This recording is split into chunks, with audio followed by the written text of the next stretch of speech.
আসসালামু আলাইকুম। আজকে খুব সকালবেলাতে আমরা গিয়েছিলাম আমাদের গোডাউনে, অর্থাৎ আমাদের কিছু উলো কিনা ছিল যেগুলো আমরা রোদে শুকাতে দিয়েছিলাম না। অর্থাৎ এর আগের হাটে আমরা যেগুলো কিনে রেখেছিলাম সেগুলো বৃষ্টির কারণে রোদে শুকাতে দিতে পারিনি। আর যদিও 2 দিন রোদ হয়েছিল, তারপর আমাদের অন্য কাজের কারণে এগুলো শুকাতে দিতে পেরেছিলাম না।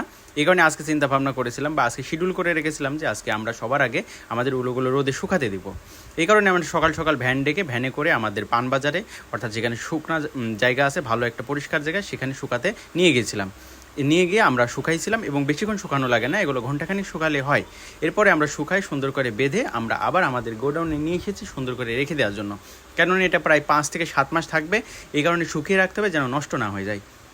তো আমরা বেঁধে আমাদের উলোর কাজ শেষ করে আমরা চলে গেছিলাম আমাদের প্রজেক্ট 1 অর্থাৎ ছোট পুকুরে। তো পুকুরে যাওয়ার পরে আমরা দেখতে পারলাম যে পুকুরের পাশে যে একটা ছোট্ট পেঁপে গাছ আছে বা কয়েকটা পেঁপে গাছ আছে, সেই পেঁপে গাছে পেঁপে ধরে আছে, অর্থাৎ পেকে আছে। তো আমরা সেখান থেকে পেঁপে পাড়ার পরে আমরা পুকুরে মাছের খাবার দেওয়ার জন্য গিয়েছিলাম। তবে মাছের যথেষ্ট খাবার আছে, কিন্তু কলার পাতাও মাছ খেয়ে থাকে, এই কারণে আমরা কলার পাতাও দিয়েছি। আর মাছের খাবার আলাদা করে দেইনি, কেননা মাছের খাবার আগে রোদ হলে অনেক খাবার হয়, অর্থাৎ প্রাকৃতিকভাবে খাবার তৈরি হয়, সেই খাবারগুলো আছে। এই কারণে আমরা কলার পাতাগুলোই দিয়েছি। কলার পাতাগুলো দেওয়ার পরে আমরা যে পেঁপেটা পেরেছিলাম সেই পেঁপে আমরা খেয়েছি, যদিও পুরো পেঁপেটা খেতে পারিনি কারণ পেঁপেটা অনেক বড় ছিল। তারপরে আমরা যথেষ্ট পরিমাণে পেঁপে খেয়েছি। খাওয়ার পরে যেটুকু বাসে আমরা সেটুকু বাড়ির জন্য নিয়ে এসেছিলাম। তারপরে পেঁপে খাওয়ার পরে যেহেতু আজকে ছিল জুম্মাবার, জুম্মার নামাজ পড়তে হবে, এই কারণে আমরা সকালেই সেখান থেকে কাজ কমপ্লিট করে